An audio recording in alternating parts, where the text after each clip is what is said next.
Rebecca from Twinkl. Today I'm going to share with you some different ways that you can use the roller sound activity mats to support children's phonics. There are different mats for different sets of sounds. Find the sound, roll a dice and then circle the sound that matches the number.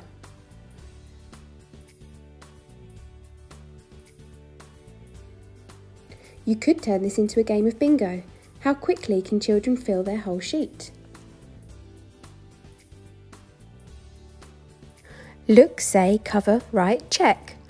Roll a dice, say the sound that matches the number, find all those sounds on the mat and cover them up with a counter. Children can then have a go at writing the sound. They then remove the counters at the end to check how they have done.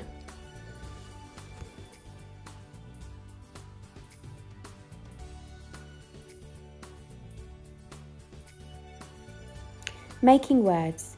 First, select one of the vowels and write it down. Then children roll a dice 3 times to write 3 other sounds. They can then explore moving the cards around to create simple words. How many will they make?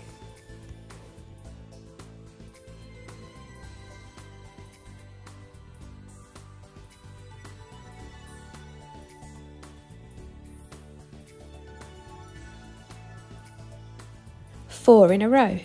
Children roll the dice and circle just one sound each time that matches the number rolled.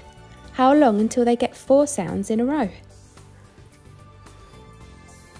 For an extra challenge, they could then write these 4 sounds down and write a list of words that can be made using just those sounds.